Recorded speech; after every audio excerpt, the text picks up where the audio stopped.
Ibu Kepala Sekolah SDN UPTJ SDN 2 Alewer, yang saya hormati Bapak Penggerak, yang mana pada hari ini akan melaksanakan kegiatan seminar atau diseminasi budaya positif di lingkungan UPTJ SDN 2 Alewer. Pertama, adalah kita akan berterima syukur kepada Allah Subhanahu wa Ta'ala yang mana pada siang hari ini kita diberi kesempatan waktu sehingga kita dapat berkumpul bersama. Mudah-mudahan kegiatan ini diberi pelajaran oleh Allah Subhanahu wa Ta'ala. Amin ya rabbal alamin. Salawat dan salam semoga selamanya tercurah kepada kita yang bisa Muhammad sallallahu alaihi wasallam. Bapak Ibu yang saya hormati, untuk berikutnya mungkin langsung saja ke acara yang kedua, yaitu sambutan dari kepala sekolah yang pada saat ini akan disampaikan oleh Ibu. Waktu dan tempat di persilakan. Warahmatullahi wabarakatuh. Waalaikumsalam warahmatullahi wabarakatuh. Sampurasun. Terima kasih kepada Bapak pengatur waktu, pembawa acara yang telah memberikan waktu dan tempat untuk memberikan sepatah atau patah kata dalam rangka kegiatan diseminasi budaya positif calon guru putra. Alhamdulillah, puji dan syukur marilah kita panjatkan kehadirat Allah Subhanahu wa Ta'ala. Salawat serta salam semoga dilimpahkan kepada baginda Nabi Muhammad sallallahu alaihi wasallam, kepada keluarganya, kepada para sahabatnya, sampai kepada kita yang menjadi umatnya. Alhamdulillah, pada hari ini, hari Kamis tanggal 26 Oktober tahun 2023, kita bisa berkumpul di suatu ruangan yang sangat mubarakah, dan tak lupa saya ucapkan terima kasih kepada bapak-bapak dan ibu-ibu guru SD 2 Alewer yang telah meluangkan waktu dan mempersiapkan untuk apa yang akan dilaksanakan oleh rekan kita, yaitu Pak Imam Syuhada. Alhamdulillah, sekarang sudah dalam proses diseminasi budaya positif dalam calon guru penggerak. Tidak lupa saya mohon dan saya ucapkan kepada guru penggerak, yang pertama ucapan terima kasih bahwa Pak Imam Syuhada telah lolos dari calon guru penggerak angkatan 9. Mudah-mudahan adanya guru penggerak bisa menggerakkan, bergerak untuk semua guru-guru yang lain bisa memotivasi, terutama dalam jenjang pendidikan. Karena moto pendidikan guru penggerak adalah tergerak, bergerak, dan menggerakkan. Nah, untuk itu terima kasih yang sebanyak-banyaknya kepada ibu-ibu dan bapak-bapak guru yang mensupport ya sebagai calon guru penggerak. Mudah-mudahan Pak Imam diberi kelancaran, kesehatan, segalanya apa yang diharapkan oleh Pak Imam tercapai, terlaksana untuk diaplikasikan dan diamalkan khususnya di satuan pendidikan. Mungkin dari saya tidak akan banyak bicara yang lain-lain.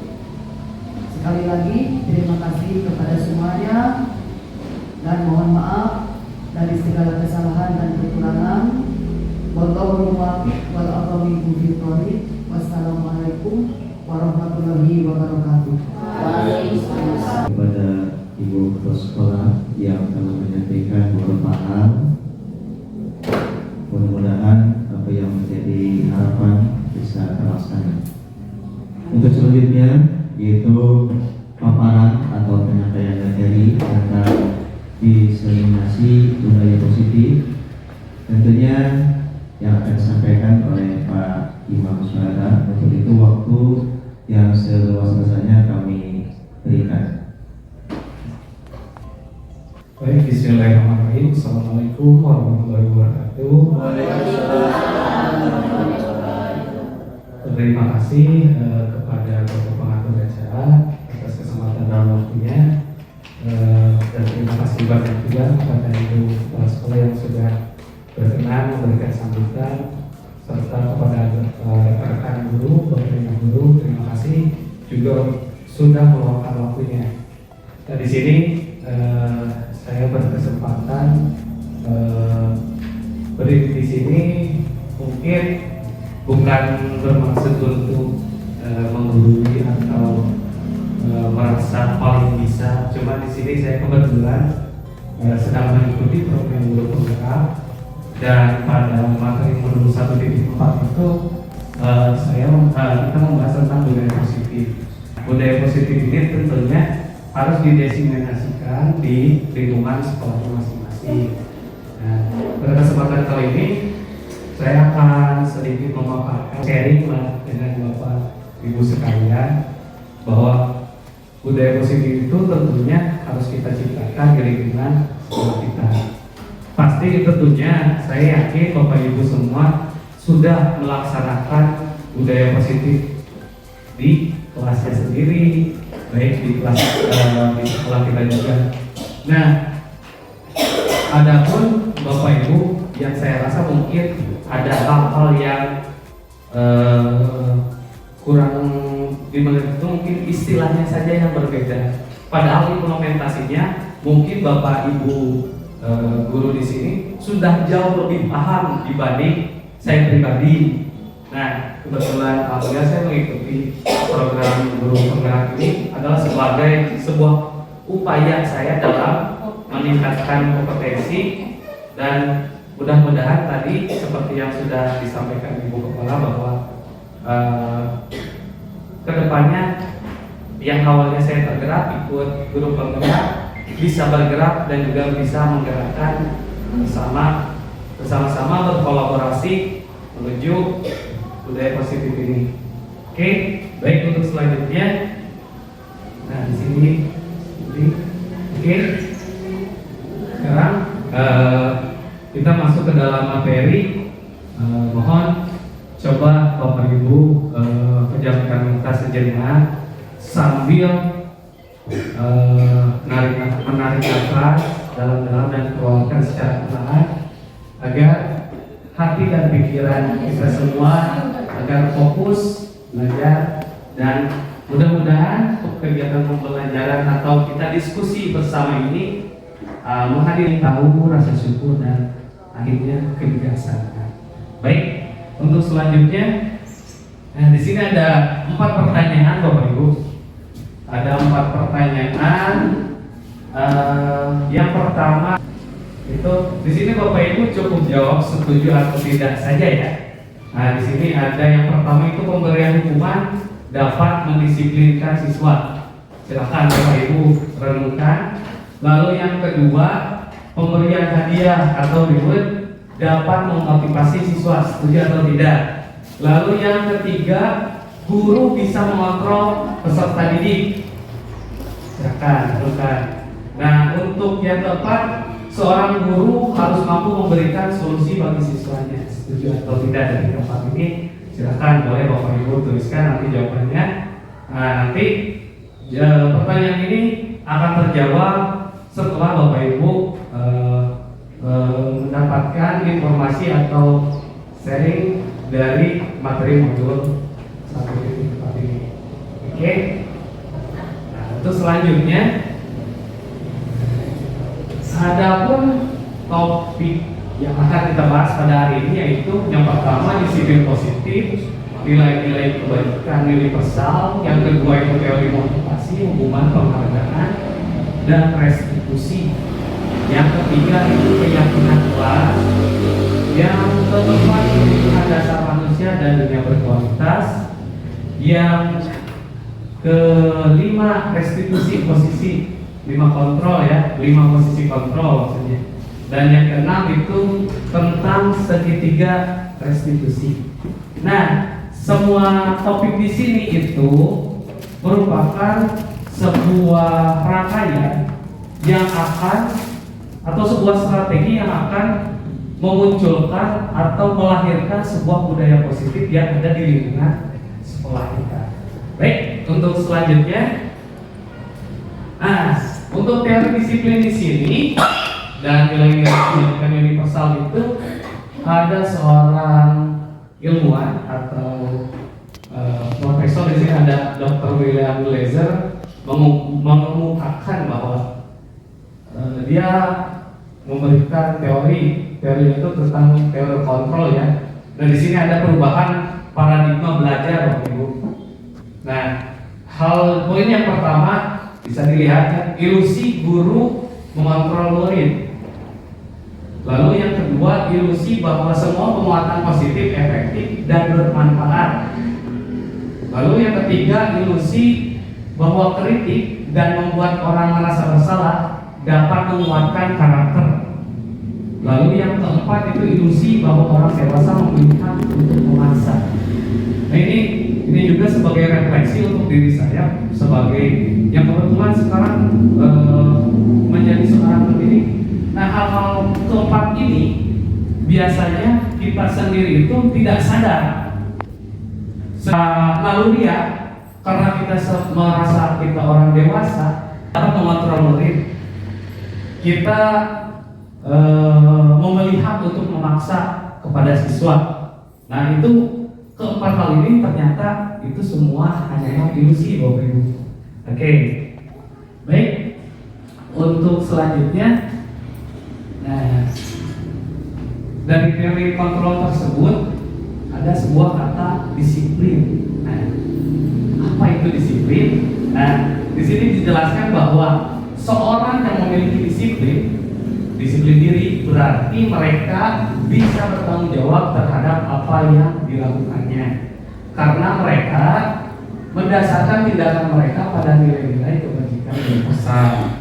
Dalam hal ini, Ki Hajar Dewantara mengatakan bahwa pertanggungjawaban itulah selalu menjadi sisihannya hak atau kewajiban dari seseorang yang pegang kekuasaan atau pimpinan dalam umumnya.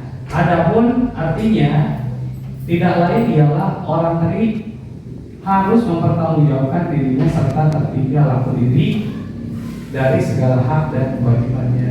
Ini pernyataan ini dikemukakan oleh Bapak Pendidikan kita yang Dewantara di pada pemikiran konsepsi keteladanan sikap merdeka cetakan kelima tahun 2013 halaman 469. Baik, untuk selanjutnya, apa sih makna dari nilai-nilai kebajikan? Sebenarnya nilai-nilai kebajikan adalah sifat-sifat positif manusia tentunya yang merupakan tujuan mulia yang ingin dicapai setiap individu. Nah, di sini ada dua ahli menyatakan tadi yang sudah dibawakan, Dr. William Glaser mengatakan bahwa seperti yang dikemukakan pada teori kontrol, menyatakan bahwa setiap perbuatan itu memiliki suatu tujuan. Lalu di sini Diane Gossen mengumumkan bahwa dengan mengaitkan nilai-nilai kebajikan yang diyakini seseorang, maka motivasi intrinsiknya akan terbangun sehingga menggerakkan motivasi dari dalam untuk mencapai tujuan yang mulia yang diinginkan.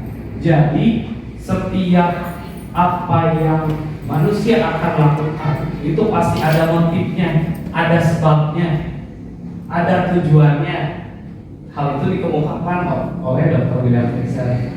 Nah, tapi dikuatkan oleh Diane Gossen di sini mengatakan bahwa nilai-nilai kebajikan itu yang mencapai tujuan tadi itu ternyata motif itu tumbuhnya dari motivasi intrinsik pribadi tersebut. Oke, untuk selanjutnya, nah inilah tiga hal atau yang menjadi landasan motivasi perilaku manusia. Yang pertama, yaitu untuk menghindari ketidaknyamanan atau hukuman. Hindar ketika ada peraturan sih dihukum, ceritanya seperti itu. Berarti perilakunya kan ada aturan, ketika kita melanggar akan dihukum.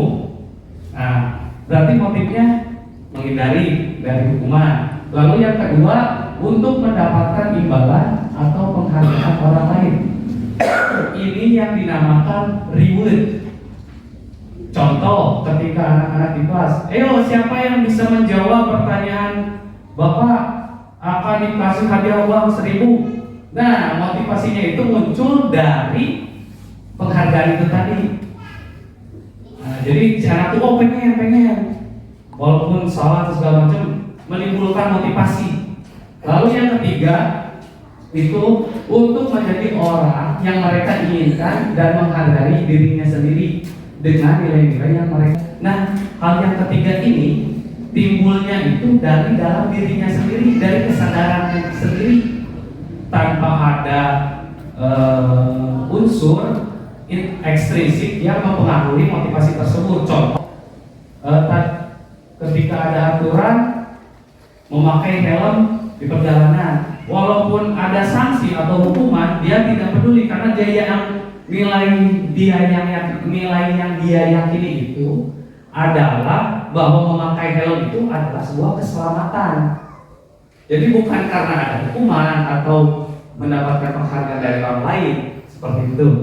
Baik, untuk selanjutnya, nah, Bapak Ibu, sebagai pendidik juga kita harus mengetahui bahwa ada 5 kebutuhan dasar manusia.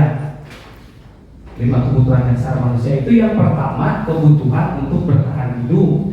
Contohnya makan, minum, sandang pangan papan lah, gitu ya, Ibu. Yang kedua itu kasih sayang dan rasa diterima, love and belonging. Jadi apalagi kita yang berhadapan dengan peserta didik dengan usia perkembangan atau jenjang sekolah dasar, itu pasti membutuhkan kasih sayang dan rasa ingin diterima. Lalu yang ketiga kesenangan atau fun. Ya, karakteristik anak SD sudah Bapak Ibu paham ya. Terus senang bermain, senang gerai. Nah, lalu untuk selanjutnya itu ada kebebasan Bapak Ibu. Mereka ingin juga mengekspresikan dirinya sendiri. Ini loh aku, seperti inilah aku. Lalu yang terakhir, yang kelima itu adalah penguasaan. Penguasaan itu seperti apa? Contohnya, dia juga ingin mengatur teman-temannya gitu, seperti itu. Atau misalnya di dalam sebuah tim sepak bola, dia ingin mengatur teman-temannya menjadi seorang leader atau kapten. Itu untuk penguasaan.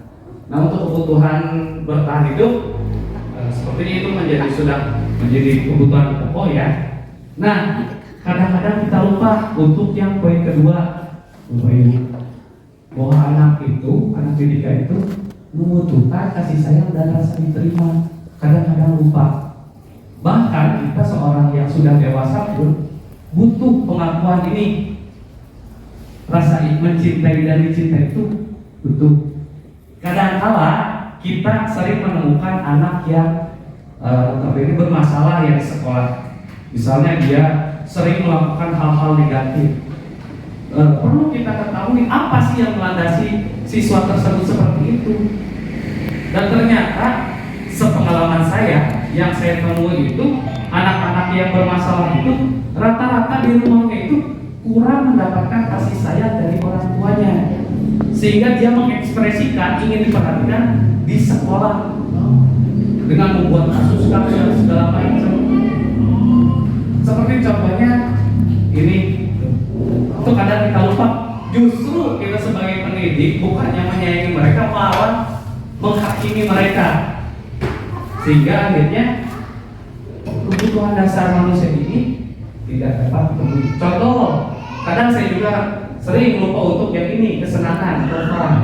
Anak-anak heureuy di dalam kelas itu, bercanda di dalam kelas wajar, karena memang masanya gitu. Karena mereka mungkin di rumahnya dikekang oleh orang tuanya, ayo kamu belajar biar pinter, biar dapat training dan sebagainya. Ketika di sekolah dia mengekspresikan, wah kita marahi. Nah, pasti ketika 5 kebutuhan dasar ini, baik itu siswa maupun kita sebagai orang dewasa, ketika ada salah satu dari 5 kebutuhan dasar ini, pasti ada masalah.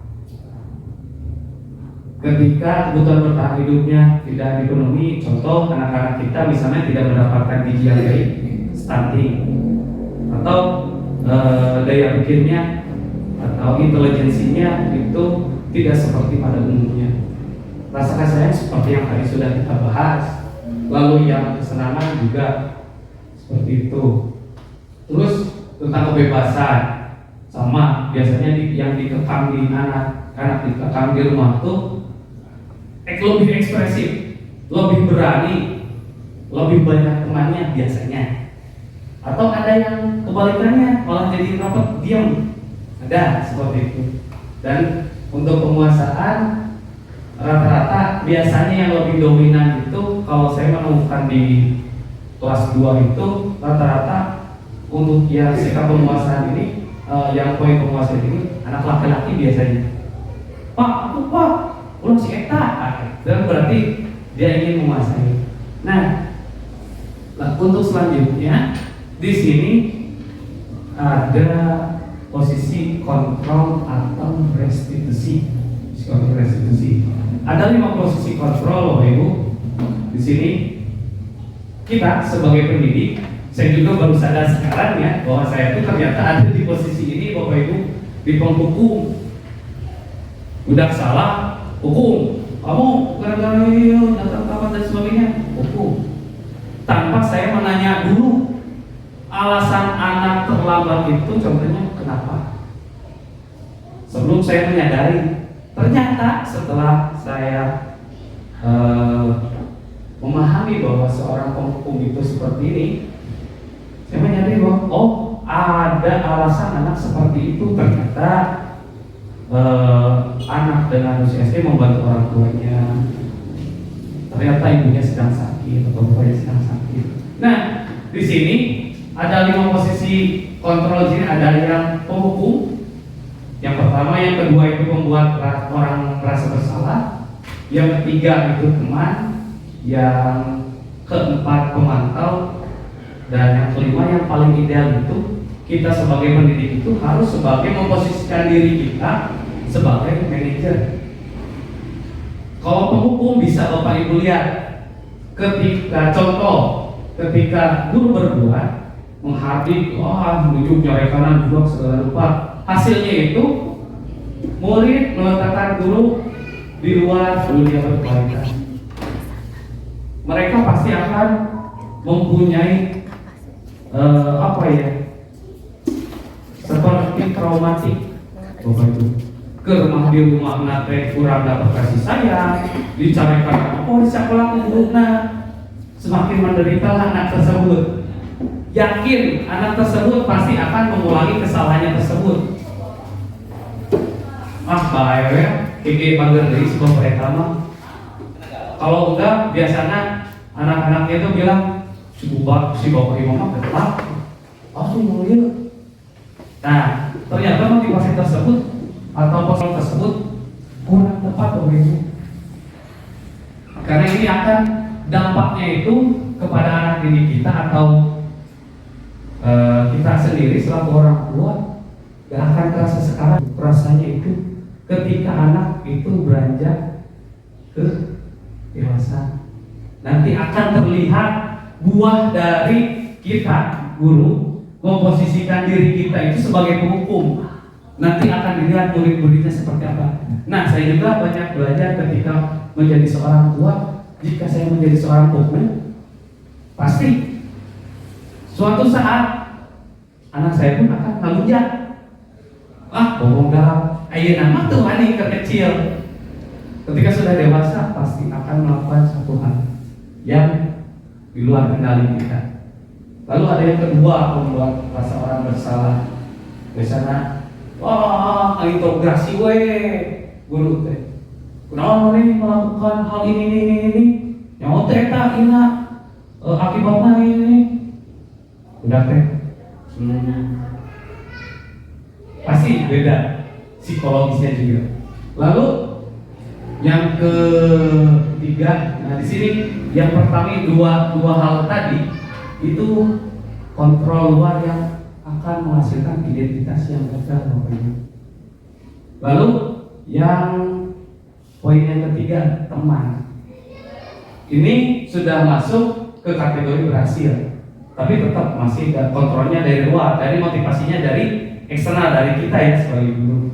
Nah, di sini teman itu sudah mulai masuk ke dalam perubahan. Tapi jika kita sebagai pendidik memposisikan diri kita sebagai teman kepada anak didik kita, ketika mereka tidak tahu, tidak ada batasan, ngelunjak ujungnya, menganggap kita teman. Nah, ini juga kurang tepat. Lalu di sini ada yang sebagai pemantau, misalnya ketika anak-anaknya tuh situ kamari upacara riwayat tinggalkan perubahan tuh, pasti anak juga tinggali lihat dulu cipa imam si pasalnya pasti waktu kedede kata mana pasti itu. Nah, yang idealnya, yang paling idealnya itu kita memposisikan diri itu sebagai manajer. Manajer itu jadi dia menghargai dirinya sendiri, sehingga timbul dari dalam dirinya sendiri kesadaran bahwa apa yang saya lakukan ini konsekuensinya seperti ini, apa yang saya lakukan ini dampaknya seperti ini. Gitu. Nah, untuk yang seperti ini, langkah-langkahnya yang Bapak Ibu perlu ketahui di sini, yang pertama itu mengajukan pertanyaan-pertanyaan. Nanti pertanyaan-pertanyaannya itu akan bisa kita rumuskan di materi yang selanjutnya. Oke, salah satu contohnya di sini, apa yang kita yakini, apa yang bisa kau kerjakan untuk memperbaiki masalah ini? Ditanya anak juga, pasti anak kelas 1, kelas 2 dia sudah mempunyai, oh iya Pak, aku besok mah gak boleh bercanda lagi, karena kalau bercanda nanti temannya marah mukul ke aku. Nah, sadar sendiri kan. Nah, lalu hasilnya itu jadi dia menjadi pribadi yang kuat. Dari intrinsik itu, kesadaran itu menguatkan pribadi, menebalkan karakter. Lalu kaitannya dengan dunia berkualitas, yaitu kemudian meletakkan dirinya sebagai individu yang positif dalam dunia berkualitas. Lalu, nah, ketika tadi apa yang disampaikan guru, kira-kira seperti ini jawaban dari siswa. Bagaimana cara saya bisa memperbaiki keadaan? Dia berpikir. Kita memberikan kesempatan berpikir kepada anak tersebut. Lalu dampaknya pasti dia merenung, mengevaluasi diri bagaimana cara memperbaiki. Oke, seperti itu mungkin ya Bapak Ibu.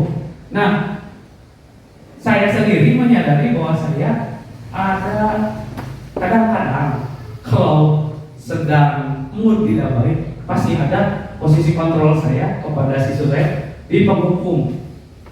Sebelum saya tahu bahwa dampaknya kepada murid itu luar biasa, gitu.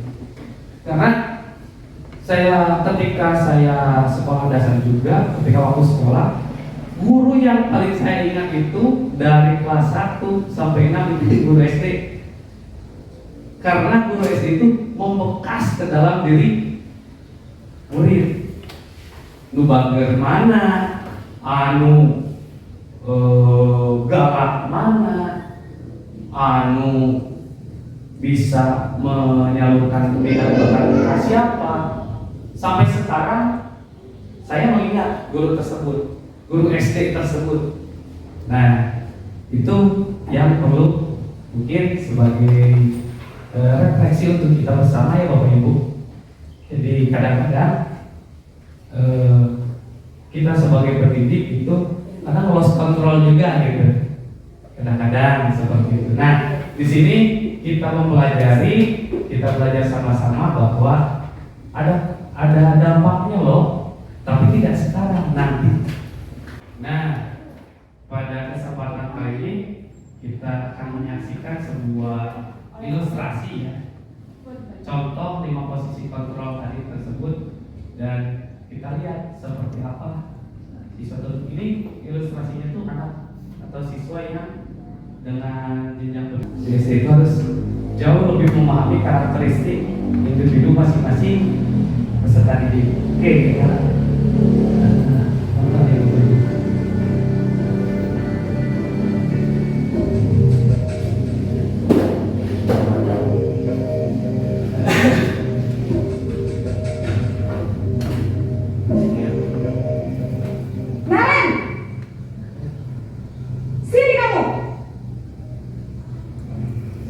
Selamat pagi, Bu. Selalu terlambat. Kamu deh pasti terlambat. Maaf, Bu. Saya Apa? Apa coba? Alasan kamu apa lagi? Kapan sih kamu tidak terlambat? Malas sekali ya kamu jadi anak. saya Dasar pemalas. Gak kapok-kapok sih kamu. Sudah berapa kali terlambat? Sana, kamu keliling lapangan basket 2 kali. kenapa saya harus ke lapangan basket, Bu? Kenapa? Kamu melawan ibu. Berani-beraninya jawab. Sudah terlambat, masih berani jawab. Sekarang, keliling lapangan basket 5 kali sekalian. Biar kapok. Cepat. Pergi sana ke lapangan basket.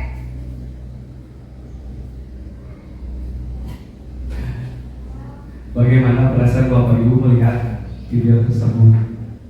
Ada seorang guru yang memarahi anaknya terlambat. Coba kita renungkan kembali. Kita yang melihat posisi seperti itu, apakah hati kita nyaman atau enak? Kita yang melihatnya saja, aduh si ibu galak-galak itu naon lagi sensi, ya kan seperti itu. Kadang-kadang apalagi pada masak asli. Nah, di situ mari kita lihat. Itu ibu tadi memposisikan dirinya sebagai pemukul dengan ciri-cirinya nggak ada suara tinggi, bahasa tubuh mata melotot, dan cara jari itu nunjuk-nunjuk dan tadi ulap cangkeng ya. Ini akan berdampak kepada murid. Dampaknya apa? Kemungkinan murid marah dan dendam. Nah, ini yang harus kita bawahi. Murid akan dendam atau bersifat agresif. Ya. Ini pada murid kita juga bisa merefleksikan diri kita sebagai orang tua juga. Bisa jadi anak juga nanti ketika berani, ketika sudah besar mempunyai diri yang sama dengan kita. Ini yang dikhawatirkan dari hukum anak-anak teh menendam. Nah, bisa jadi setelah sesudah duduk kembali murid tersebut akan mencoret-coret bukunya atau meja tulisannya. Lebih buruk lagi pulang sekolah murid melihat motor atau mobil bapak ibu, guru akan menggoresnya kendaraan tersebut. Anak SMA ya bapak ibu berani, mereka sudah awas ya motor apa itu pesan budak teh, guru galak teh itu. Kalau anak SD kemungkinan masih berani itu pihaknya masih nangis. Paling nangis. Cerita orang tua, mau dicoret tangan, kok ini mau, kurang mana kurang tiap. Nah biasanya kadang-kadang orang tua juga kurang memahami itu. Tapi lah itulah dampaknya. Orang tua mana sih yang tidak sayang sama orang tuanya? Iya, kepada anaknya saya. Siapa sih itu? Jadi ketika ada guru, padahal guru itu melakukan seperti itu mendidik. Maksudnya mendidik agar, tapi yang perlu kita ketahui juga bahwa guru itu ada di posisi mengontrol itu posisi pemukul. Itu dampaknya. Selain ke anak juga pasti ke orang tua, buatan RMB. Karena anak sekarang dan orang tua sekarang itu sudah zamannya berbeda, sudah milenial, emak-emaknya juga sudah milenial. Oke. Oke, untuk selanjutnya ada video lagi. Nah.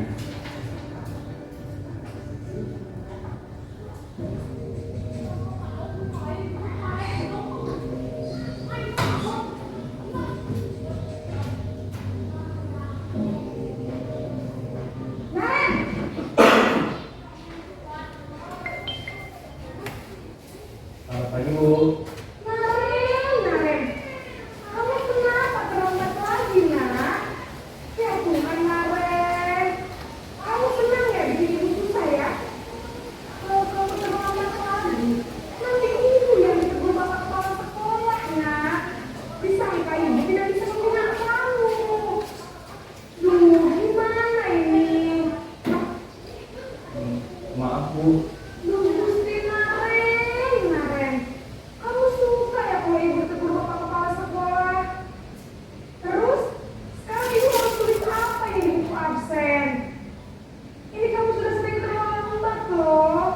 Ibu harus apa?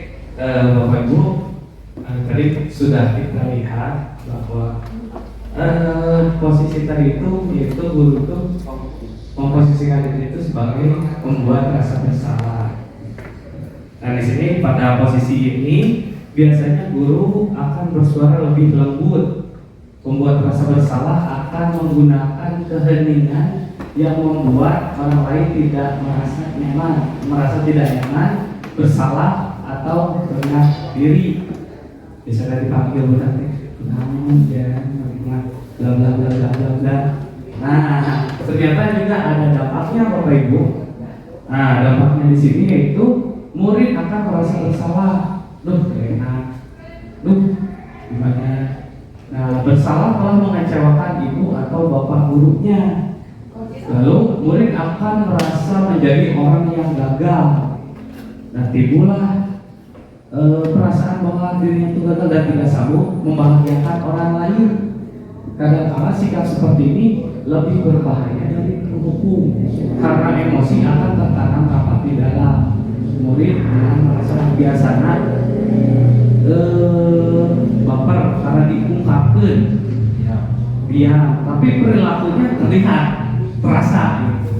Walaupun tidak diungkapkan, ini lebih berbahaya daripada hukum. Jadi terkenal Oke, lanjut ya Bapak Ibu untuk video selanjutnya. Ini posisi teman ya.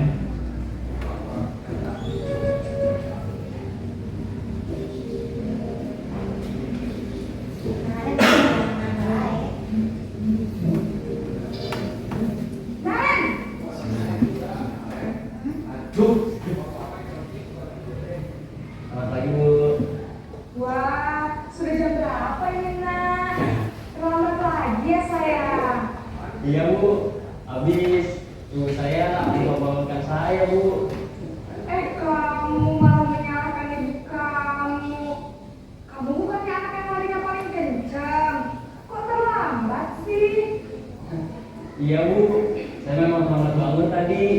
Jadi biarpun saya lari kencang, tetap gak terus hujan Bu. Ya sudah sana. Nanti lain kali larinya lebih kencang lagi ya. Biar gak terlambat lagi. Bikin seneng ibu. Seperti ibu. Bisa kan? Bisa Bu. Ya sudah sana ke sekolah. Beresin urusan absen kamu. Kamu ini ada-ada saja. Nah, dari video ini juga dari memposisikan diri sebagai teman pasti ada dampaknya. Nah, pada posisi teman, guru tidak akan menyakiti murid, namun akan tetap berupaya mengontrol murid melalui persuasi. Nah, posisi teman pada guru bisa negatif ataupun positif. Positif di sini berupa hubungan baik yang terjalin antara guru dan murid. Ada kedekatan emosional dari guru dan anak atau murid. Lalu hal yang negatif dari posisi teman adalah bila suatu saat guru tersebut tidak membantu, maka murid akan kecewa dan berkata, murid merasa dikecewakan dan tidak mau lagi berusaha. Jadi motivasinya itu dipengaruhi oleh orang lain tadi. Lalu akibatnya itu murid akan merasa senang dan akrab dengan guru. Ini termasuk dampak yang positif. Hanya saja negatifnya murid menjadi bergantung pada guru tersebut. Bila ada masalah, dia merasa mengandalkan guru tersebut untuk membantunya. Di kelasnya juga ada contohnya anak seperti itu tuh. Udah di keluarganya dimanja, dia di kelas itu, Pak ini gimana ini ya, mus Pak Imam, mus Pak Imam. Nah, jadi ketika kita awalnya itu di kelas satunya, dia gurunya memposisikan dirinya sebagai teman, jadi akrab. Terus bayangkan ketika tadi siswa SMA, gurunya berkata dengan lawan jenis berkata, semangat ya saya kepada lawan jenis. Itu dampak negatifnya akan menimbulkan persepsi yang berbeda kepada murid. Wah, jangan-jangan si ibu bobok, jangan-jangan, nah itu yang negatifnya. Oke, untuk posisi teman. Selanjutnya ini untuk posisi pemantau.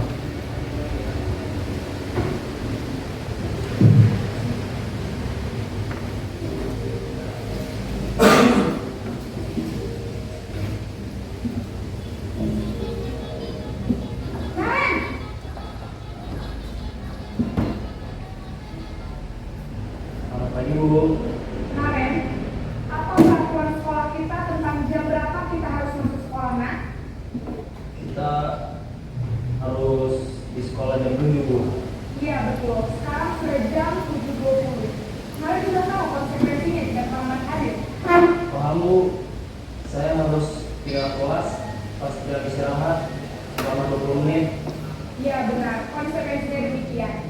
Jadi nanti jam 9.30 pas istirahat, kamu harus tinggal di kelas, kerjakan tugas tambahan untuk ketertinggalan kamu, ya? Baik, Bu. Nah, untuk posisi kontrol pemantau biasanya itu dibenturkannya dengan aturan yang berlaku di sekolah tersebut. Nah, sekarang kita bahas di sini.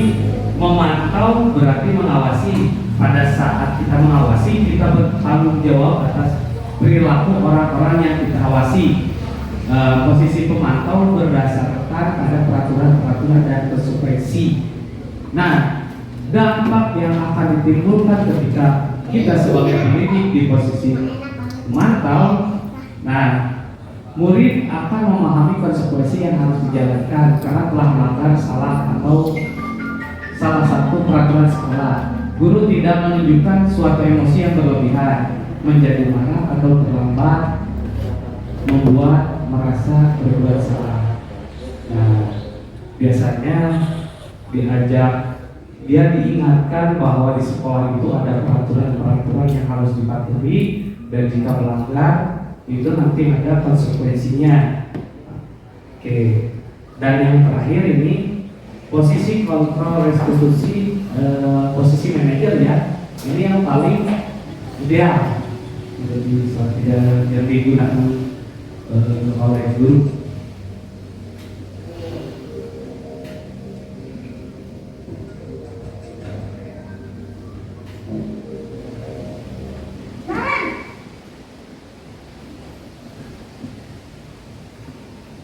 Selamat pagi, Bu.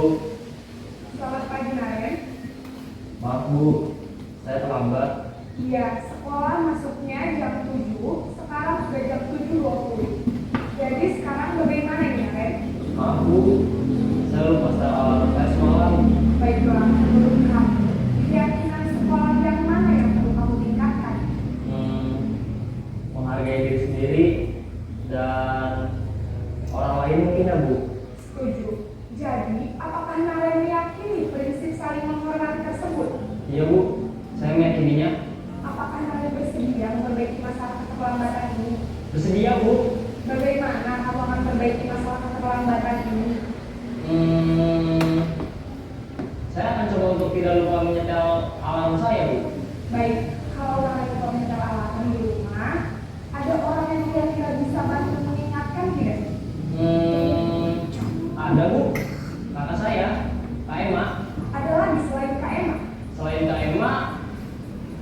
ada ibu saya. Baik, jadi yang mengingatkan Naren adalah Kak Emma dan ibu kamu ya. Kira-kira akan mulai start alarm kapan nih Naren? Setelah pulang sekolah akan segera saya lakukan. Baik, jadi Naren akan setel alarm untuk bangun besok pagi dan akan diingatkan oleh kakak dan ibunda Naren ya. Ada lagi yang mungkin perlu dilakukan Naren agar tidak terlambat bangun lagi? Tidak ada, Bu. Baik Naren, terima kasih untuk kerjasama kamu. Sekarang kamu perlu kembali ke kelas untuk belajar. Baik, Bu. Terima kasih. Baik, itu contoh dari posisi manajer ya Bapak Ibu. Sebetulnya hampir mirip semua, hanya saja pada tadi seperti penghubung dan sebagainya itu dari mimik wajah, lalu intonasi dan penggunaan kata yang digunakan oleh guru itu berbeda-beda. Nah, ternyata hal tersebut terlihat seperti simpel, tapi akan memberikan dampak yang luar biasa dan akan menimbulkan dampak yang berbeda dari pemecahan masalah tersebut. Nah, untuk manajer ini sendiri, fokusnya itu guru itu mengajak diskusi, mengajak dialog, membangkitkan pemikiran dia atau kesadaran dia untuk memperbaiki masalahnya sendiri. Jadi dia akhirnya timbul kesadaran, oh iya saya salah, harus berkata. Nah, gurunya juga mengarahkan untuk solusinya. Seperti tadi alarm. Jadi posisi terakhir manajer adalah posisi di mana guru berbuat sesuatu bersama dengan murid, mempersilahkan murid mempertanggungjawabkan perilakunya, mendukung murid agar dapat menemukan solusi atas permasalahannya sendiri. Jadi diajak berpikir bagaimana menyelesaikan masalahnya, ya problem based learning gitu, pembelajaran. Jadi dia akan timbul intrisiknya. Nah, hasilnya itu di sini tentunya fokusnya pada murid, bukan membahagiakan guru atau orang tua. Tidak ada sangkut pautnya atau dorongan dari luar. Nah, di sini murid sudah mengetahui adanya suatu masalah dan sesuatu perlu terjadi. Maka di sini guru akan mengembalikan tanggung jawab pada murid untuk mencari jalan keluar permasalahannya. Tentunya posisi kita sebagai pembimbing. Jadi seperti yang sudah kita ketahui bahwa filosofi pendidikan menurut Ki Hajar Dewantara, guru itu menuntun dan ibarat seorang petani yang sedang menyemai tanamannya. Jadi kita tidak akan bisa merubah perilaku seseorang atau hanya saja kita bisa menuntut mereka menuju kepada yang sebenarnya. Oke, kita lanjut. Nah, di sini ada tentang keyakinan kelas. Apa sih keyakinan kelas? Keyakinan kelas adalah nilai-nilai kebajikan atau prinsip-prinsip universal lepas dari perbedaan agama, suku, negara, dan bahasa. Menurut Gosen, suatu keyakinan akan lebih memotivasi seseorang dalam dirinya sendiri atau timbul dari intrinsipnya. Seseorang akan lebih bersemangat untuk menjalankan keyakinannya daripada hanya sekedar mengikuti peraturan. Nah, di sini mungkin kita sudah tidak asing lagi ya Bapak Ibu guru di sini bahwa kata-kata peraturan itu sudah terngiang dalam benak kita, dalam pikiran kita. Nah, apa sih yang jadi perbedaan antara keyakinan dan peraturan? Nah, oke, kita bahas di sini. Nah, di sini kita berhubungan dengan peserta didik, berhubungan di ruangan kelas. Nah, mengapa keyakinan kelas? Mengapa tidak peraturan kelas saja? Nah, di sini menekankan pada keyakinan seseorang akan lebih memotivasi seseorang dari dalam, memunculkan motivasi intrinsik. Lalu seseorang akan lebih tergerak dan bersemangat untuk menjalankan keyakinannya daripada hanya sekedar mengikuti serangkaian peraturan tertulis tanpa makna. Murid-murid pun demikian, mereka perlu mendengarkan dan memahami arti sesungguhnya tentang peraturan-peraturan yang diberikan. Apa nilai-nilai kebajikan di balik peraturan tersebut, apa tujuan utamanya, dan menjadi tidak tertarik atau takut sehingga sekedar mengikuti serangkaian peraturan-peraturan yang mengatur mereka tanpa memahami tujuan mulianya. Tentunya peraturan itu dibuat untuk kebaikan kita sebetulnya. Hanya saja peraturan itu berbeda dengan keyakinan itu. Peraturan itu biasanya sifatnya itu mengikat dan biasanya itu dibuat itu dari orang lain. Gitu. Kalau keyakinan itu kita berdiskusi, dimunculkan sama-sama, apa sih yang menjadi keyakinan? Aduh, ada perbedaannya, Ibu.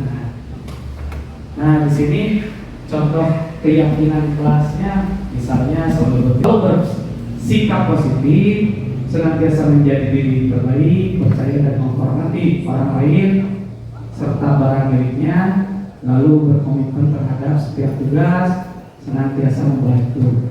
Nah, ini keyakinan kelas ini sudah merepresentasikan tentang profil pelajar Pancasila ya Bapak Ibu, tentang pelimanya itu. Jadi di sini kita lanjut dulu. Tadi keyakinan kelas. Nah, sekarang bukan peraturan sekolah lagi, bukan tata tertib sekolah lagi, tapi keyakinan sekolah. Ini representasi dari profil pelajar Pancasila. Ada nilai disiplin. Hal yang mencerminkan disiplin itu indikatornya apa? Dalam tepat waktu, mengerjakan tugas dengan tepat, dan sebagainya. Lalu ada yang kedua sifat religius, mengucapkan salam, berdoa sebelum memulai pembelajaran, setelah mengakhiri pelajaran ditutup dengan doa, itu sifat religius. Lalu peduli lingkungan, melakukan kebersihan pikir contohnya, lalu mengikuti kegiatan kebersihan sekolah, membuang sampah pada tempatnya, itu hal yang mencerminkan peduli lingkungan. Lalu yang terakhir toleransi, yaitu menghormati guru dan siswa, berteman dengan semua siswa, membantu teman ketika mengalami kesulitan. Nah, seperti itu. Lalu untuk selanjutnya, silakan Bapak Ibu, kita lihat sama-sama. Di sini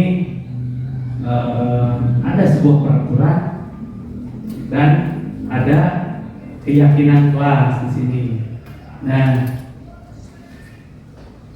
untuk yang peraturan 1, 2, 3, 4, 5 sekian, itu keyakinan kelasnya masuk ke sikap apa kira-kira ya Bapak Ibu? Yang pertama mungkin baiknya bisa mengemukakan selalu mengembalikan buku ke tempatnya itu bentuk apa Pak? Disiplin. Mungkin dari Ibu Priska yang kedua,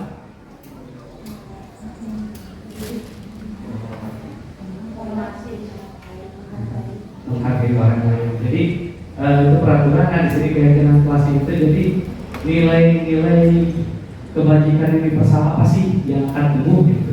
Lalu Pak mungkin hadir di sekolah 15 menit sebelum pembelajaran, kira-kira itu masuk kemana Pak? Disiplin. Oke. Nah, sekarang kita bahas ya. Nah, ternyata selalu mengambil ke tempat bukunya itu adalah contoh bentuk sikap atau nilai kebajikan tanggung jawab. Tepatnya di situ berarti kita kembalikan di situ. Bila mengganggu orang lain, berarti kita menghargai atau menghormati orang lain.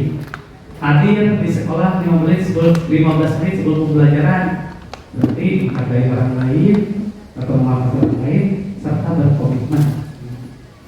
Nah, lalu dilarang melakukan kekerasan, berarti poinnya keselamatan dan menghormati orang lain.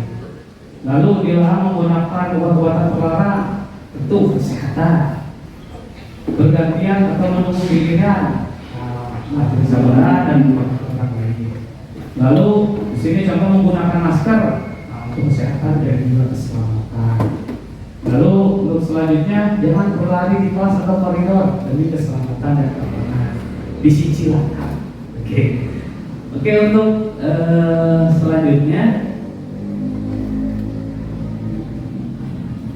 di sini ada pertanyaan reflektif. Nah, Irfan kurang menguasai pembelajaran matematika sehingga pada saat pembelajaran tersebut berlangsung dia banyak berdiam diri atau menggambar buku di pelajarannya, di buku pelajarannya. Pada saat guru matematikanya Pak Seno menanyakan pertanyaan Irfan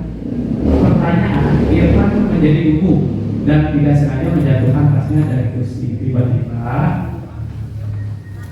Tiba-tiba menjadi gagap pada saat berupaya menjawab. Seluruh kelas pun tertawa oleh perilaku Irfan yang bicara tergagap dan terkejut tersebut. Pak Seno pada saat itu membiarkan teman-teman Irfan menertawakan Irfan yang tergagap dan malu luar biasa, dan malahan minta Irfan untuk maju ke depan dan berdiri di depan kelas sambil menunjuk hidungnya karena tidak bisa menjawab pertanyaan Pak Seno.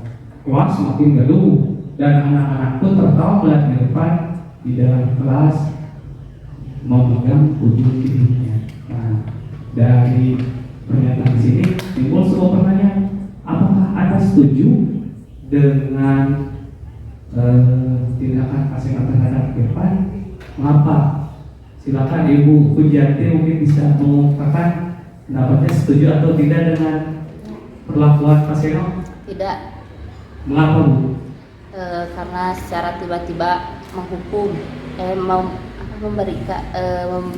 menyuruh ke depan tanpa memberikan alasan dulu ya. Oke, baik. Untuk yang kedua, menurut Anda tindakan Pak Seno terhadap Irfan adalah sebuah hukuman atau komitmen atau konsekuensi? Mengapa? Bu Nita mungkin bisa menjawab untuk yang kedua. Karena Bu, Pak Seno nih terhadap Irfan adalah sebuah hukuman atau konsekuensi, Bu? Hukuman atau konsekuensi? Ayo, kira-kira. Oh, hukuman. Oke, kenapa, Bu? Kenapa? Why? Karena menyuruh siswa ke depan kelas ya. Oke, kita bahas. Nah, di sini ada apa itu hukuman? Hukuman itu bersifat tidak terencana atau tiba-tiba, spontan. Nah, tadi kata Ibu Mita juga, misalkan disuruh ke depan langsung. Anak-anak atau murid tidak tahu apa yang akan terjadi dan tidak dilibatkan. Hukuman bersifat satu arah dari pihak guru yang memberikan, dan murid hanya menerima satu hukuman tanpa melalui suatu kesepakatan atau pengarahan dari pihak guru, baik sebelum atau sesudahnya. Hukuman yang bisa diberikan bisa berupa fisik maupun psikis. Murid atau anak disakiti oleh suatu perbuatan atau kata-kata. Contoh kita murid dengan lapangan tadi kan, itu secara fisik. Secara psikis, kata-kata kasar, kamu ini, wah sudah pasti itu anak berbeda. Nah, perbedaannya apa sih dengan konsekuensi? Nah, konsekuensi itu sudah terencana atau sudah disepakati, sudah dibahas dan disetujui oleh guru dan murid. Nah, umumnya bentuk-bentuk konsekuensi dibuat oleh pihak guru dan murid sudah mengetahui sebelumnya. Jika mereka murid tetap dibuat tidak nyaman untuk jangka waktu pendek, konsekuensi biasanya diberikan berdasarkan suatu data yang umumnya dapat diukur. Oke, misalnya setelah 3 kali tugas yang tidak diselesaikan pada batas waktu yang diberikan, atau murid melakukan kegiatan di luar kegiatan pembelajaran misalnya ngobrol, maka murid tersebut akan kehilangan waktu bermain dan harus menyelesaikan tugas karena ketertinggalannya. Jadi peraturan dan konsekuensi yang mengikuti ini sudah diketahui sebelumnya oleh murid. Sikap guru di sini senantiasa memonitoring, biasanya kayak tetap tertib, kayak peraturan itu pasti ada konsekuensinya apa gitu. Ada sebab, ada akibat. Oke, nah di sini ada pernyataan lagi nih. hukuman dan konsekuensi kira-kira maksudnya kemana Bapak Ibu untuk pelatih mengelilingi lapangan basket kira-kira maksudnya hukuman atau konsekuensi? Oke, hukuman. Untuk yang kedua, cara-cara membersihkan, cara-cara hukuman atau konsekuensi? Oke, konsekuensi. Murid diminta untuk pusat 15 kali karena terlambat. Oke, ada hukuman, ada konsekuensi. Baik. Untuk selanjutnya menggantikan kertas tugas temannya yang sudah dicoret-coret, itu masuk konsekuensi. Oke, nah kita lihat jawabannya Bapak Ibu. Nah, lari mengelilingi lapangan basket 2 kali itu termasuk ke dalam sebuah hukuman. Membersihkan coret-coret yang membuatnya konsekuensi. Sebabnya coret-coret yang perlu bersihkan konsekuensinya. Murid diminta usaha itu hukuman tanpa ada alasan yang jelas, jadi hukuman Bapak Ibu. Oke, lanjut ya. Di sini tadi kan kita sudah bahas hukuman, konsekuensi. Nah, sekarang restitusi. Apa sih restitusi? Nah, restitusi adalah proses menciptakan kondisi bagi murid untuk memperbaiki kesalahan mereka sehingga mereka kembali kepada kelompok mereka dengan karakter yang lebih kuat. Hal ini sudah dikemukakan oleh Bosen juga pada tahun 2004. Restitusi juga merupakan proses kolaboratif yang mengajarkan murid untuk mencari solusi dalam masalah mereka dan membantu murid berpikir tentang orang seperti apa yang mereka inginkan dan bagaimana mereka harus memperlakukan orang lain. Ini oleh Bosen ya pembukaannya. Nah, sini akhirnya timbul segitiga restitusi. Nah, sebetulnya Bapak Ibu ketika peserta didik kita atau murid kita itu melakukan sebuah kesalahan, tentunya hal yang perlu kita lakukan adalah dengan strategi atau pendekatan segitiga restitusi. Nah, di sini segitiga restitusi itu apa sih? Suatu proses dialog yang diajarkan oleh guru atau orang tua agar menghasilkan murid yang mandiri dan bertanggung jawab. Oke, nah tahapan dari proses tadi ketika ada siswa yang bermasalah, hal yang pertama harus dilakukan itu adalah validasi tindakan yang salah. Menstabilkan identitas terlebih dahulu. Kita meyakinkan kepada siswa itu bahwa setiap orang pernah melakukan kesalahan. Lalu yang kedua, kamu bukan satu-satunya yang pernah melakukan ini. Jadi intinya walaupun melakukan kesalahan, oke, dengan awan. Langkah selanjutnya yaitu validasi tindakan yang salah. Nah, kamu tentu punya alasan mengapa melakukan itu. Alasan dia bangun, alasan dia kenawan. Nah, adakah cara yang lebih efektif untuk mendapatkan yang kamu butuhkan? Nah, di sini mulai proses untuk berpikir dengan anak. Gimana caranya? Kamu punya masalah, mau caranya menyelesaikan. Nah, lalu yang terakhir itu menanyakan keyakinan. Pasti dalam diri dalam diri atau benak anak-anak itu juga walaupun mereka masih kecil, dia mengetahui mana yang benar, mana yang salah. Tugas kita tinggal meyakinkan gitu. Ini contohnya ketika kita di dalam kelas ya Bapak Ibu. Nah, ketika kita sudah membuat tadi keyakinan kelas, tinggal tanyakan kepada anak kita. Keyakinan kelas apa yang telah kita sepakati? Lalu kamu ingin menjadi orang yang seperti apa? Nah, nanti di situ proses dia berpikir. Oke, untuk selanjutnya, nah sudah kita bahas ini ya. Oke, sebelum kita ke penutup ya,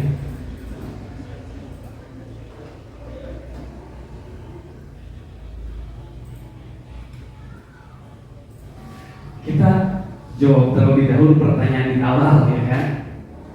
Yang pertama itu pemberian hukuman dapat mendisiplinkan siswa. Setuju atau tidak, Bapak Ibu? Kalau berdasarkan penerapan tidak, memang anak malah mengulangi kesalahannya. Oke, dampaknya akan berbeda ya, Bu. Berarti pemberian hukuman tidak akan mendisiplinkan siswa ya, Bu. Justru malah menimbulkan masalah yang lain. Ya. Dan akhirnya itu tidak dapat menguatkan karakter siswa tersebut. Oke. Untuk yang kedua, pemberian hadiah atau reward bisa memotivasi siswa. Setuju atau tidak? Betul, setuju. Alasannya kenapa? Biasanya anaknya jadi lebih semangat. Oke, betul. Jadi setuju ya, yang nomor 2 itu pemberian hadiah bisa memotivasi siswa. Alasannya kenapa? Motivasinya itu timbul dari dorongan dari luar, ekstrinsik. So, kamu kalau sudah mengerjakan tugasnya, ibu beri uang jajan. Oke. Itu motivasi dari luar. Tapi bukan dari dalam dirinya ya, Bapak Ibu. Lalu yang ketiga, guru bisa mengontrol peserta didik. Setuju atau tidak? Ini berdasarkan pelajaran. Iya. Tidak. Tadi Tidak. Oke. Nah, Bu Krisa kenapa tidak?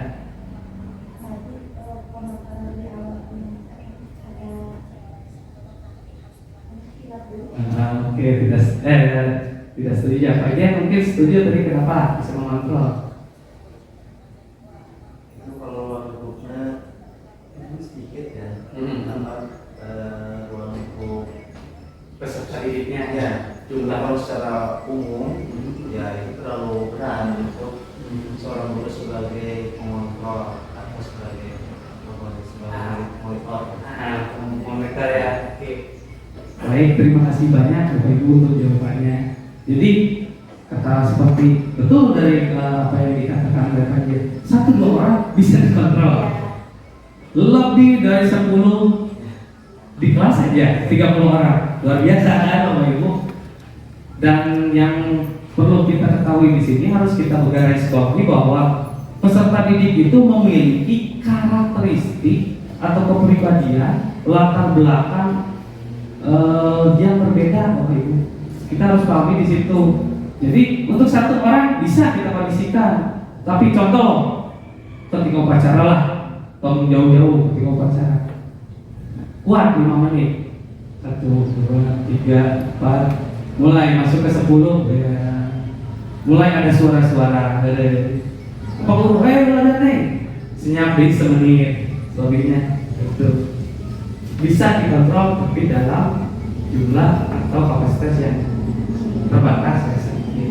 Terus yang keempat, seorang guru harus mampu memberikan solusi bagi siswanya.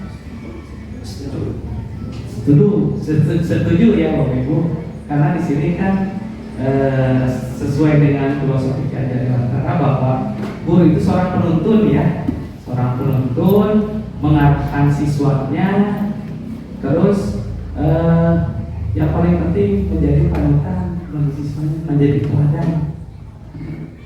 Ada apa? Kalau waktu dulu kan istilahnya, Bapak Ibu juga tahu, guru kencing berdiri, anak kencing berlari, masih seperti itu, ya. Jadi guru harus memberikan solusi, tentunya pasti sangat setuju. Karena cemburu rumah, ada istilahnya cemburu rumah gitu mah. Walaupun kita sebagai pendidik ya, sebagai pendidik, anak kita sekolah, yang kerjanya ini, mah dan cemburu rumah lain gitu. Pokoknya cemburu rumah itu, padahal caranya saja yang berbeda, intinya sama. Mereka pasti akan lebih mengutamakan atau melihat figur seorang gurunya, apalagi dengan jenjang pendidikan SD. Coba yang gitu mulai itu malu. Nah, biasanya seperti itu. Nah, tentunya pasti seorang guru harus dapat memberikan solusi pada peserta didiknya. Oke, untuk selanjutnya di sini Alhamdulillah mungkin sudah kita sampaikan materi untuk hari ini sebagai penutup. Nah, dalam penerapan program disiplin positif, hendaknya guru memiliki standar kepribadian profesional dan sosial yang baik, di mana guru mampu merefleksikan dirinya dalam posisi kontrol saat ini. Bagaimana perjalanan dirinya sebagai among atau sebagai manajer yang menuntun murid-muridnya menjadi insan mandiri dan intrinsik ya Bapak Ibu, merdeka.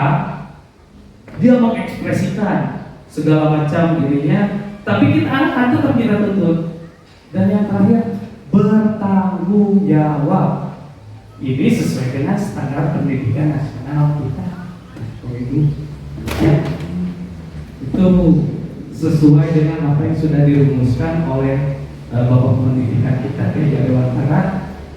Jadi awalnya saya pribadi juga itu menganggap saya itu segala mau abang jadi guru atau guru belajar dari pinter bapak-bapak yang jadi guru gitu. Itu keliru ternyata Bapak Ibu. Ternyata yang saya pahami sekarang anak contoh lah IT, anak kelas 2 lebih jago main game dibanding abdi. Contoh, berarti kan itu ada sesuatu hal yang lebih. Ternyata sekarang mah tadi paradigma itu sudah bergeser pendidikan itu, bahwa kita sebagai guru itu harus pembelajaran itu harus berpusat pada anak, student center, problem based learning seperti tadi ya Bapak Ibu. Jadi kita hanya menuntut soal anak-anak seperti ini seperti itu. Nah, ketika menuntut tadi kita ada permasalahan, kita berikan solusi dan kita angkat. Kita tidak bisa membentuk, kata Kiai Dewantara juga, guru itu ibarat petani yang membesarkan dan merawat tumbuhan. Contoh petani melak cengkeh mau jadi pare. Ya seperti halnya peserta didik kita gitu.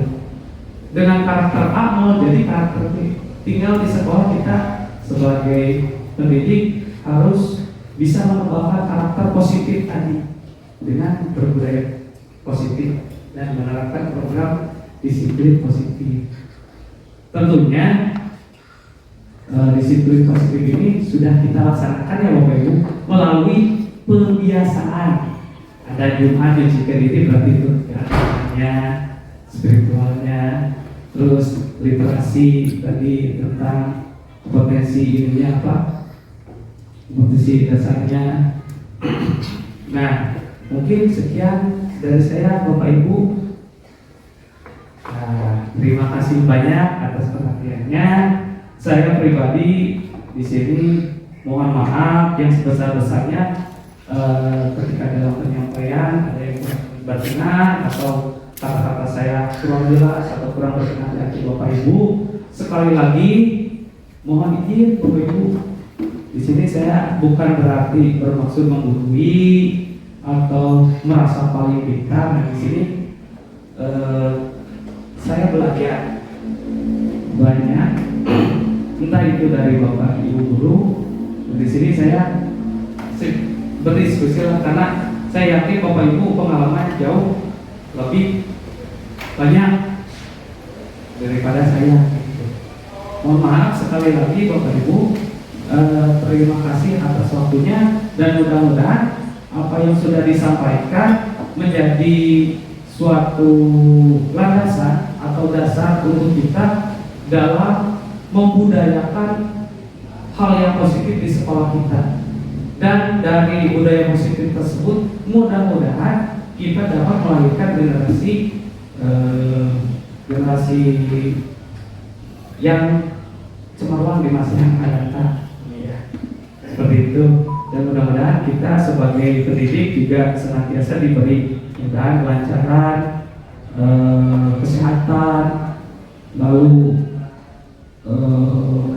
dan satu lagi yang penting semangat untuk terus belajar, karena belajar itu terus sepanjang hayat ya. Karena motonya itu harus guru itu pembelajar sepanjang hayat ya, dan menyesuaikan dengan zaman. Oke, sekian dari saya Bapak Ibu, kurang lebihnya mohon maaf. Bila terlalu Wassalamualaikum warahmatullahi wabarakatuh. Saya kembalikan lagi kepada Bapak. Terima kasih kepada Bapak Ibu yang telah menyampaikan mudah-mudahan kita mendapatkan perbenaran ilmu atau gambaran bahwa kita memang seharusnya belajar sepanjang hayat, ya, di mana kita perlu menambah ilmu baru, apalagi kita masuk ke dunia global, di mana dunia bisa dekat dan bisa jauh. Mudah-mudahan sekali lagi apa yang menjadi paparan Pak Imam pada hari ini bisa menjadi ilmu bagi kita semua dan bisa mengamalkan sebagai edukasi bagi kita dan bagi rekan-rekan kita, sehingga para siswa kita nanti bisa meneladani dari sikap kita sebagai seorang guru. Amin ya Allah. Demikian, terima kasih kepada rekan-rekan guru semua. Mohon maaf atas segala kekurangan dari kami. Wassalamualaikum warahmatullahi wabarakatuh. Assalamualaikum warahmatullahi wabarakatuh. Terima kasih untuk ibu-ibu dan bapak-bapak guru SD 2 Nahewer. Alhamdulillah barusan setelah paparan dari Bapak Guru Penggerak yaitu Bapak Imam Syuhada, mudah-mudahan dan semoga ibu-ibu dan bapak-bapak juga bisa melaksanakan, bisa tergerak, bisa menggerakkan, bisa bergerak dan juga bisa menggerakkan, dan itu harus ya ibu-ibu, bapak-bapak. Semoga ibu-ibu, bapak-bapak terinspirasi dan bisa melaksanakannya. Hanya itu. Ya, sekian. Wassalamualaikum warahmatullahi wabarakatuh.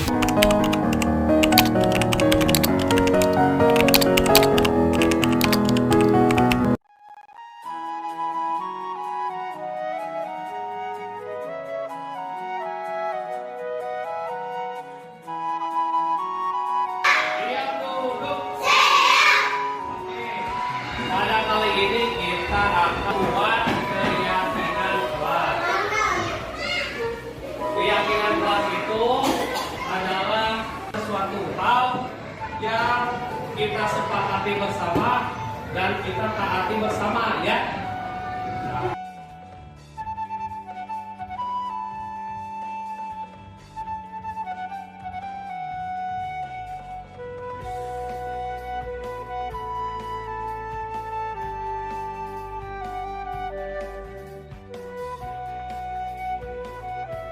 Kelas kita apa? Seperti sekarang nih, untuk siswa yang laki-laki itu di sebelah kiri kalian, di sini yang laki-laki. Oke, kalian di sini ya.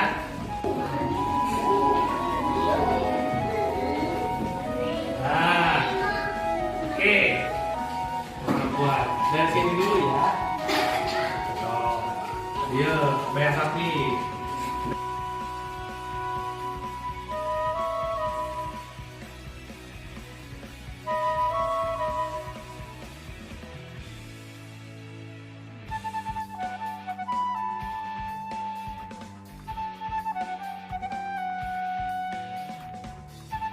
Oke, sekarang kalian sudah menuliskan apa yang menjadi keyakinan kelas kalian.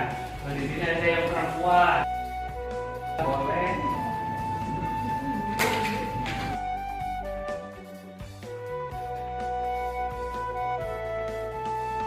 Akhirnya jangan membuang sampah sembarangan, sama ya.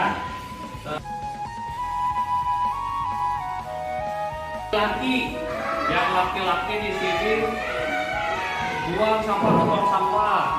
Oke, berarti sama ya.